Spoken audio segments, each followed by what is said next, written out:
Jenny mill company ವಿರುದ್ಧದ case ತನಿಖೆಯನ್ನ ಸಿಐಡಿಗೆ ವಹಿಸುವ ಸಾಧ್ಯತೆ ಅಧಿಕವಾಗಿದೆ. ಇದು ರಿಪಬ್ಲಿಕ್ ಕನ್ನಡದ ಬಿಗ್ ಇಂಪ್ಯಾಕ್ಟ್. ತನಿಖೆಯನ್ನ ಸಿಐಡಿಗೆ ವಹಿಸೋದಕ್ಕೆ ಪೊಲೀಸ್ ಇಲಾಖೆ ಎಲ್ಲ ರೀತಿಯ ಸಿದ್ಧತೆಯನ್ನ ಮಾಡಿಕೊಳ್ತಾ ಇದೆ. ಇನ್ನೆರಡು ದಿನಗಳಲ್ಲಿ ಸಿಐಡಿ ತಂಡ ಹೊಸಪೇಟೆಗೆ ಎಂಟ್ರಿ ಕೊಡೋದು ಖಾತ್ರಿ ಅಂತಾನೆ ಹೇಳಲಾಗ್ತಾ ಇದೆ. ಕೇಸ್ ಏನಂತಂದ್ರೆ ವಿಜಯನಗರದಲ್ಲಿ ಕತ್ತೆ ಹಾಲಿನ ಹೆಸರಲ್ಲಿ ರೈತರಿಗೆ ಮಹಾಮೋಸ ಎದುರಾಗಿತ್ತು. ಜೆನ್ನಿ ಮಿಲ್ ಕಂಪನಿ ವಿರುದ್ಧ ರೈತರು ಸಾಲು ದೂರನ್ನ ದಾಖಲಿಸಿ ಎಫ್ಐಆರ್ ಕೂಡ ಆಗಿತ್ತು. ಒಂದಲ್ಲ ಎರಡಲ್ಲ, ಬರೋಬ್ಬರಿ 13.50 ಕೋಟಿಗೂ ಅಧಿಕ ಹಣ ವಂಚನೆಯ ಆರೋಪ ಕೇಳಿ ಬಂದಿದೆ. ಈ ಬಗ್ಗೆ ನಿಮ್ಮ ರಿಪಬ್ಲಿಕ್ ಕನ್ನಡ ವಿಸ್ತೃತವಾಗಿ ವರದಿಯನ್ನು ಪ್ರಸಾರ ಮಾಡಿತ್ತು. ವರದಿಯ ಫಲಶ್ರುತಿ ಎನ್ನುವಂತೆ ಸಿಐಡಿಗೆ ತನಿಖೆಯ ಜವಾಬ್ದಾರಿಯನ್ನು ವಹಿಸೋದಕ್ಕೆ ಈಗ ಪೊಲೀಸ್ ಇಲಾಖೆ ಎಲ್ಲ ರೀತಿಯ ಸಿದ್ಧತೆಯನ್ನ ಮಾಡಿಕೊಳ್ತಾ ಇದೆ.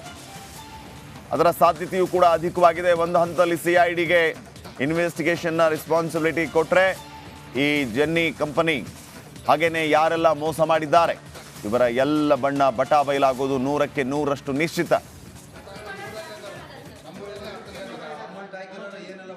ಜೆನ್ನಿ ಮಿಲ್ಕ್ ಕಂಪ್ನಿಗೆ ಸಂಬಂಧಪಟ್ಟ ಹಾಗೆ ತನಿಖೆ ಮುಂದುವರೆದಿದ್ದು, ಈ ಸಂಬಂಧ ಇಲ್ಲಿವರೆಗೆ ಸುಮಾರು 278 ಜನ ಅದರಿಂದ ನಷ್ಟಕ್ಕೆ ಒಳಗಾದಂಥವರು ಈಗ ನಗರ ಪೊಲೀಸ್ ಠಾಣೆಗೆ ಬಂದು ಈಗಾಗಲೇ ಅವರ ಸಂಬಂಧಪಟ್ಟ ಎಲ್ಲ ದಾಖಲಾತಿಗಳನ್ನ ತಂದು ಒದಗಿಸಿದ್ದಾರೆ.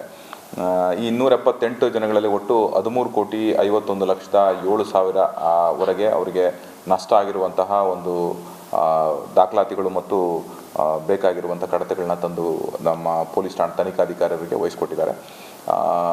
ಮುಂದಿನ ತನಿಖೆ ಕೂಡ ನಾವು ಕೈಗೊಂಡಿದ್ದೀವಿ. ಆರೋಪಿನ ಸೆರೆ ಮಾಡಲಿಕ್ಕೆ ಕೂಡ ಈಗಾಗಲೇ 3 ತಂಡಗಳು ಬೇರೆ ಬೇರೆ ಕಡೆ ಇನ್ನಷ್ಟು ಅಪ್ಡೇಟ್ಸ್ ಕೊಡ್ತಾರೆ ಪ್ರತಿನಿಧಿ ಸುರೇಶ್ ಚೌಹಾಣ್ ಈಗ ಫೋನ್ ಸಂಪರ್ಕದಲ್ಲಿ. ಸುರೇಶ್, ಈಗ ರಿಪಬ್ಲಿಕ್ ಕನ್ನಡ ಬಿಗ್ ಇಂಪ್ಯಾಕ್ಟ್ ಸುದ್ದಿ ಅಂತಂದ್ರೆ ಈ ಒಂದು ಬೆಳವಣಿಗೆ ಏನಿದೆ, ಈ ಕೇಸ್ನ ಇನ್ವೆಸ್ಟಿಗೇಷನ್ ಸಿಐಡಿ ಹೆಗಲಿಗೆ ಹೋಗುವ ಎಲ್ಲ ಸಾಧ್ಯತೆಗಳು ಅಧಿಕವಾಗಿದೆ.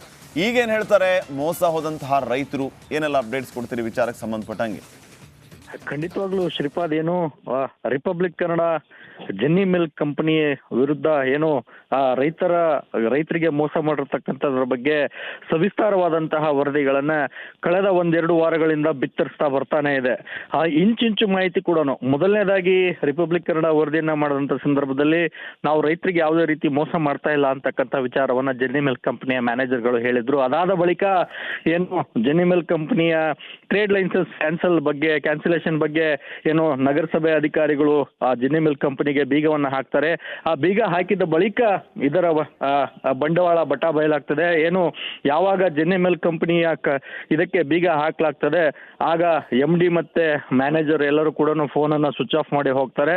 ಒಂದಲ್ಲ ಎರಡಲ್ಲ ಬರೋಬ್ಬರಿ 13.5 ಹೆಚ್ಚು ಕೋಟಿ ಹಣ ಇಲ್ಲಿ ಫ್ರಾಡ್ ಆಗಿದೆ ಅಂತಕ್ಕಂಥ ಒಂದು ಮಾಹಿತಿ ಆಧಾರದ ಮೇಲೆ ಇದನ್ನ ಇನ್ನೆರಡು ದಿನದಲ್ಲಿ ಸಿಐಡಿ ಈ ಕೇಸಿಗೆ ಎಂಟ್ರಿ ಆಗ್ತಕ್ಕಂಥ ಸಾಧ್ಯತೆ ಇದೆ. ಬಹುಶಃ ಎಲ್ಲ ನಮಗೆ ಗೊತ್ತಿರೋ ಹಾಗೆ 2.5-3 ಕೋಟಿಗೂ ಅಧಿಕ ಆಯ್ತು ಅನ್ನೋದಾದ್ರೆ ಅದನ್ನ ಸಿಐಡಿಗೆ ಕೊಡ್ತಾರೆ ಅಂತಕ್ಕಂಥದ್ದು, ಸಿಐಡಿ ತನಿಖೆಗೆ ಕೊಡ್ತಾರೆ ಅಂತಕ್ಕಂಥದ್ದು.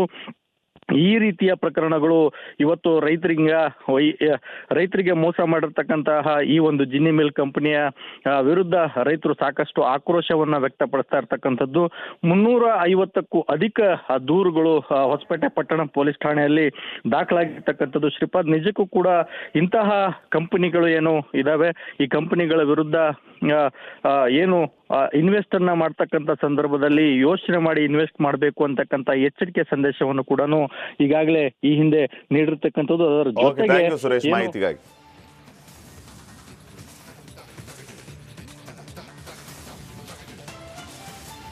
ನಮಸ್ಕಾರ. ರಿಪಬ್ಲಿಕ್ ಕನ್ನಡ ನ್ಯೂಸ್ಗೆ ಸ್ವಾಗತ. ನಾನು ಶ್ರೀಪಾದ್ ಪಾಟೀಲ್. ಕರ್ನಾಟಕ ಎಕ್ಸ್ಪ್ರೆಸ್ ಸುದ್ದಿಗಳನ್ನು ನೋಡೋಣ. ಅದಕ್ಕಿಂತ ಮುಂಚೆ ಒಂದು ಬ್ರೇಕಿಂಗ್ ನ್ಯೂಸ್. ಮೂಡಾ ಹಗರಣದ ವಿಚಾರಕ್ಕೆ ಸಂಬಂಧಪಟ್ಟಂತೆ ಮುಖ್ಯಮಂತ್ರಿಗಳಿಗೆ ಡಬಲ್ ಶಾಕ್. ಲೋಕಾಯುಕ್ತ ತನಿಖೆ ಶಾಕ್ ಮುಖ್ಯಮಂತ್ರಿಗಳಿಗೆ. ತನಿಖೆಯ ಕೇಂದ್ರ ಬಿಂದು ಮೈಸೂರು ಲೋಕಾಯುಕ್ತ ಕಚೇರಿ. ಇವತ್ತೇ ಸಿಎಂ ಸಿದ್ದರಾಮಯ್ಯ ವಿರುದ್ಧ ಎಫ್ಐಆರ್ ದಾಖಲಾಗುವ ಸಾಧ್ಯತೆ ಅಧಿಕವಾಗಿದೆ. ಕೋರ್ಟ್ ಆದೇಶದ ಪ್ರತಿ ಕೈ ಸೇರ್ತಾ ಇದ್ದಂತೆ ಪರಿಶೀಲಿಸಿ ಎಫ್ಐಆರ್ ದಾಖಲು ಮಾಡೋದಕ್ಕೆ ಲೋಕಾಯುಕ್ತ ಅಧಿಕಾರಿಗಳು ಸಿದ್ಧತೆಯನ್ನ ಮಾಡಿಕೊಳ್ತಾ ಇದ್ದಾರೆ. ಇವತ್ತು ಆದೇಶ ಪ್ರತಿ ಸಿಗುವ ನಿರೀಕ್ಷೆಯಲ್ಲಿ ದೂರುದಾರಿದ್ದಾರೆ. ಸೊ ಮುಖ್ಯಮಂತ್ರಿಗಳಿಗೆ ಡಬಲ್ ಟ್ರಬಲ್ ಎದುರಾಗಿದೆ. ಒಂದ್ ಕಡೆ ಲೋಕಾಯುಕ್ತ ಪೊಲೀಸರಿಗೆ ತನಿಖೆಯನ್ನ ಮಾಡಬೇಕು ಅಂತ ಕೋರ್ಟ್ ನಿನ್ನೆಯಷ್ಟೇ ಆದೇಶವನ್ನ ಹೊರಡಿಸಿರುವ ಹಿನ್ನೆಲೆ ಕೋರ್ಟ್ನ ಆದೇಶದ ಪ್ರತಿ ಮೈಸೂರು ಲೋಕಾಯುಕ್ತರಿಗೆ ಸಿಗ್ತಾ ಇದ್ದಂತೆ ಎಫ್ಐಆರ್ ದಾಖಲಾಗಿಸುವ ಸಾಧ್ಯತೆ ಅಧಿಕವಾಗಿದೆ. ಈ ಬಗ್ಗೆ ಇನ್ನಷ್ಟು ಅಪ್ಡೇಟ್ಸ್ ಪಡೆಯೋಣ. ನಮ್ಮ ಪ್ರತಿನಿಧಿ ವಿನೋದ್ ಈಗ ಫೋನ್ ಸಂಪರ್ಕದಲ್ಲಿ. ವಿನೋದ್, ಶುಭೋದಯ. ಲೋಕಾಯುಕ್ತ ಅಧಿಕಾರಿಗಳು ಈಗ ಆರ್ಡರ್ಗಾಗಿ ಕಾಯುತ್ತಿದ್ದಾರೆ. ಈಗ ಆರ್ಡರ್ ಕೈ ಸೇರ್ತಾ ಇದ್ದಂತೆ ಎಫ್ಐಆರ್ ದಾಖಲಾಗುವ ಚಾನ್ಸಸ್ ಎಷ್ಟು ಮಟ್ಟಿಗೆ ಇದೆ ಅನ್ನೋದೇ ಭಾರಿ ಕುತೂಹಲ. ಏನು ಅಪ್ಡೇಟ್ಸ್ ಕೊಡ್ತೀರಿ? ಶ್ರೀಪಾದ್, ಈಗಾಗಲೇ ಲೋಕಾಯುಕ್ತ ವಿಚಾರಣೆಯಲ್ಲೂ ಕೂಡ ಈಗಾಗಲೇ ಸಿದ್ದರಾಮಯ್ಯವರ ವಿರುದ್ಧ ಎಫ್ಐಆರ್ ದಾಖಲು ಮಾಡಬೇಕು ಅಂತ ನಿನ್ನೆ ವಿಚಾರಣೆ ನಡೆಸಿರುವಂತಹ ಜನಪ್ರತಿನಿಧಿ ನ್ಯಾಯಾಲಯವು ಕೂಡ ಮೈಸೂರು ಲೋಕಾಯುಕ್ತ ಸಂಸ್ಥೆಗೆ ಒಂದು ಡೈರೆಕ್ಷನ್ ಅನ್ನು ಕೊಟ್ಟಿರುವಂತದ್ದು.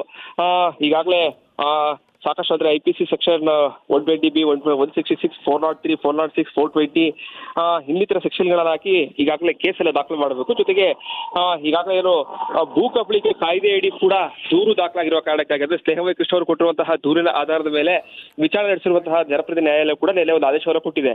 ಸೊ ಹೀಗಾಗಿ ಇವತ್ತು ಏನು ಆದೇಶದ ಪ್ರತಿ ಸಿಕ್ತಿದಾಗಲೇ ಮೊದಲಿಗೆ ಅದೆಲ್ಲವನ್ನು ಕೂಡ ಪರಿಶೀಲನೆ ಮಾಡ್ತಾರೆ. ನ್ಯಾಯಾಲಯದಿಂದ ಒಂದು ಡೈರೆಕ್ಷನ್ ಕಾರಣಕ್ಕಾಗಿ ಯಾವಾಗ ಪ್ರತಿ ಸಿಗುತ್ತೋ ತತ್ಕ್ಷಣದಲ್ಲೇ ಕೂಡ ಆ ಒಂದು ಎಫ್ಐಆರ್ ದಾಖಲು ಮಾಡುವಂತಹ ಸಾಧ್ಯತೆ ಇರುವಂತದ್ದು. ಬಹುತೇಕ ಇವತ್ತು ಮಧ್ಯಾಹ್ನದೊಳಗಡೆ ಎಫ್ಐಆರ್ ಆಗುವಂತಹ ಸಾಧ್ಯತೆ ಇರುತ್ತೆ. ಎಫ್ಐಆರ್ ಸಂದರ್ಭದಲ್ಲೂ ಕೂಡ ಒಂದಷ್ಟು ಕುತೂಹಲ ಇರುವಂತದ್ದು, ಯಾರು A1 ಆಗ್ತಾರೆ, ಯಾರು A2 ಆಗ್ತಾರೆ, ಇದೆಲ್ಲವೂ ಕೂಡ ಸಾಕಷ್ಟು ಕುತೂಹಲ ಇರುವಂತದ್ದು. ಈಗಾಗಲೇ ಸ್ನೇಹಮಯ ಕೃಷ್ಣ ಅವರಿಗೂ ಕೂಡ ಆದೇಶ ಪ್ರತಿ ತಲುಪಿರುತ್ತೆ. ಇವತ್ತು ಬೆಳಿಗ್ಗೆ ಅವರು ಆದೇಶ ಪ್ರತಿಯನ್ನ ಸ್ನೇಹಮಯ ಕೃಷ್ಣ ಅವರು ತಂದುಕೊಡ್ಬೋದು, ಅಥವಾ ಲೋಕಾಯುಕ್ತ ಸಂಸ್ಥೆಯ ಮುಖ್ಯಸ್ಥರಿಗೆ ಈಗಾಗಲೇ ನ್ಯಾಯಾಲಯ ಕೂಡ ಒಂದು ಫ್ಯಾಕ್ಸ್ ಮೂಲಕ ಕಳಿಸಿರುತ್ತೆ. ಅವರು ಮೈಸೂರು ಲೋಕಾಯುಕ್ತ ಸಂಸ್ಥೆಗೆ ಈ ಒಂದು ಆದೇಶ ಪ್ರತಿಯವರು ಕೊಟ್ಟ ತಕ್ಷಣದಲ್ಲಿ ಎಫ್ಐಆರ್ ದಾಖಲಾಗುತ್ತೆ. ಅಲ್ಲಿಗೆ ಸಿದ್ದರಾಮಯ್ಯನವರು ಆದ್ರೆ ಇಷ್ಟು ವರ್ಷಗಳ ಕಾಲವಾಗಿ ಬೇರೆ ಬೇರೆ ಪ್ರಕರಣದಲ್ಲಿ ಎಫ್ಐಆರ್ ಆಗಿದ್ದೇ ಬೇರೆ, ಆದ್ರೆ ಇವತ್ತು ದಾಖಲಾಗುವಂತಹ ಎಫ್ಐಆರ್ ನಿಜಕ್ಕೂ ಕೂಡ ಅವರ ರಾಜಕಾರಣದಲ್ಲಿ ಸಾಕಷ್ಟು ತಿರುವನ್ನು ಪಡೆಯುವಂತಹ ಸಾಧ್ಯತೆ ಬಹಳ ದಟ್ಟವಾಗಿ ಕಾಣ್ತಾ ಇರುವಂತದ್ದು. ಸೊ ಹೀಗಾಗಿ ಇವತ್ತು ಎಷ್ಟೊತ್ತಿಗೆ ಎಫ್ಐಆರ್ ದಾಖಲಾಗುತ್ತೆ ಇರುವುದು ಸಾಕಷ್ಟು ಕುತೂಹಲ ಮೂಡಿಸ್ತಾ ಇರುವಂತದ್ದು. ಶ್ರೀಪಾದ್, ಓಕೆ, ಈ 40 ವರ್ಷಗಳ ರಾಜಕಾರಣ 14 ಸೈಟ್ಗಳಿಂದಾಗಿ ಒಂದು ರೀತಿಯ ಬ್ಲ್ಯಾಕ್ ಮಾರ್ಕ್ ಸಿದ್ದರಾಮಯ್ಯ ಅವರಿಗೆ. ತನಿಖೆ ಪಾರದರ್ಶಕವಾಗಿ ಸಾಗಬೇಕು ಅಂತಂದ್ರೆ ರಾಜೀನಾಮೆ ಕೊಡಬೇಕು ಅನ್ನೋಂಥ ಆಗ್ರಹ ಹೆಚ್ಚಾಗ್ತಾ ಇದೆ. ಮೈಸೂರಿನಲ್ಲಿ ಯಾವ ರೀತಿಯ ಟಾಕ್ ಇದೆ? ಶ್ರೀಪಾದ್, 40 ವರ್ಷದ ರಾಜಕಾರಣದಲ್ಲಿ ಸಿದ್ದರಾಮಯ್ಯರವರು ಯಾವ ತಪ್ಪುಗಳೆಲ್ಲ ಮಾಡಿಲ್ಲ. ಜೊತೆಗೆ ರಾಜಕಾರಣವನ್ನ ಅತ್ಯಂತ ಸುಶುದ್ಧವಾದಂತಹ ರಾಜಕಾರಣ ಮಾಡ್ಕೊಂಡ್ಬಿಟ್ಟಿದ್ದಾರೆ, ಎಲ್ಲರಿಗೂ ಕೂಡ ಗೊತ್ತಿರುವಂತಹ ವಿಚಾರ. ಸಿದ್ದರಾಮಯ್ಯರವರು ಈ ಹೊತ್ತು ಅಂದ್ರೆ ಅವರ ಪತ್ನಿ ಪಡೆದಿರುವಂತಹ 14 ಸೈಟ್ಗಳಲ್ಲಿ ನೇರವಾಗಿ ಪ್ರಭಾವವನ್ನು ಬೆಳೆಸಲಿಲ್ಲ ಆದ್ರೂ ಕೂಡ ಅವರು ಅನುಭವಿಸಿರುವ ಅಂದ್ರೆ MLA ಆಗಿದ್ದ ಸಂದರ್ಭದಲ್ಲಿ ಕೂಡ, ಉಪಮುಖ್ಯಮಂತ್ರಿ ಸಂದರ್ಭದಲ್ಲೂ ಕೂಡ, ಮುಖ್ಯಮಂತ್ರಿ ಆದ ಸಂದರ್ಭದಲ್ಲಿ ಯಾವೆಲ್ಲ ಪ್ರೊಸೀಡಿಂಗ್ಸ್ ಗಳು ನಡೆದಿದೆ, ಇದು 14 ಸೈಟ್ ಪಡೆಯೋದಕ್ಕೆ ಒಂದು ಪ್ರಭಾವ ಬೆಳೆದಿದೆ ಅಂತ ಹೇಳಿ ಈಗಾಗಲೇ ಹೈಕೋರ್ಟ್ ನಲ್ಲೂ ಕೂಡ ಸಾಕಷ್ಟು ಸುದೀರ್ಘವಾದಂತಹ ವಾದ ಪ್ರತಿವಾದಗಳು ನಡೆದಿದೆ. ಈಗಾಗಲೇ ಜನಪ್ರತಿನಿಧಿ ನ್ಯಾಯಾಲಯದಲ್ಲೂ ಕೂಡ ಹೈಕೋರ್ಟ್ ಕೊಟ್ಟಿರುವಂತಹ ತೀರ್ಪನ್ನ ಎತ್ತಿ ಹಿಡಿದು ಅವರ ವಿರುದ್ಧ ಏನು 17A ಅಡಿ ಆ ಒಂದು ಪ್ರಕರಣ ದಾಖಲು ಮಾಡಬೇಕು ಅಂತ ಹೇಳಿ ಈಗಾಗಲೇ ಕೊಟ್ಟರ ಕಾರಣಕ್ಕಾಗಿ ಒಂದು ಅಂದ್ರೆ 40 ವರ್ಷದ ರಾಜಕಾರಣದಲ್ಲಿ ಮೈಸೂರು ಭಾಗದಲ್ಲಿ ಸಿದ್ದರಾಮಯ್ಯವರು ಶುದ್ಧ ರಾಜಕಾರಣ ಮಾಡ್ಕೊಂಡು ಬಂದಿದ್ರು. ಎಲ್ಲೋ ಒಂದು ಕಡೆ ಸಿದ್ದರಾಮಯ್ಯರು ಗೊತ್ತಿತ್ತೋ ಗೊತ್ತಿಲ್ಲದೆಯೋ ಈ ಸೈಟ್ಗಳನ್ನ ಪಡೆದಿರುವಂತಹ ವಿಚಾರದಲ್ಲಿ ಒಂದು ದೊಡ್ಡ ಮಟ್ಟದ ಸಂಕಷ್ಟ ಅಂತ ಎದುರಾಗಿದೆ. ಈಗಲೂ ಕೂಡ ಸಿದ್ದರಾಮಯ್ಯ ಅಭಿಮಾನಿಗಳು, ಕಾಂಗ್ರೆಸ್ನ ಕಾರ್ಯಕರ್ತರೆಲ್ಲರೂ ಹೇಳುವಂತದ್ದು, ಸಿದ್ದರಾಮಯ್ಯರು ತಪ್ಪು ಮಾಡಿಲ್ಲ, ಅವರು ಈ ಒಂದು ಪ್ರಕರಣದಿಂದ ವಾಪಸ್ ಬರ್ತಾರೆ, ಯಾವುದೇ ಕಾರಣಕ್ಕೂ ಕೂಡ ಈ ಒಂದು ಪ್ರಕರಣದವ್ರಿಗೆ ಏನೂ ಆಗೋದಿಲ್ಲ ಅನ್ನುವಂತಹ ಒಂದು ಟಾಕ್ ಇದ್ರೆ, ಮತ್ತೊಂದು ಟಾಕ್ನಲ್ಲೂ ಕೂಡ ಈ ಒಂದು ಪ್ರಕರಣದಲ್ಲಿ ಅವರಿಗೆ ಸಂಕಷ್ಟ ಎದುರಾಗೋದು ಕಟ್ಟಿಟ್ಟ ಬುತ್ತಿ ಅನ್ನುವಂತಹ ಟಾಕ್ಗಳು ಶುರುವಾಗಿರುವಂತದ್ದು. ಸೊ ಹೀಗಾಗಿ ವಿಚಾರಣೆ ಲೋಕಾಯುಕ್ತ ಸಂಸ್ಥೆಯಲ್ಲಿ ಈಗಾಗಲೇ FIR okay, thank you Vinod ಮಾಹಿತಿಗಾಗಿ.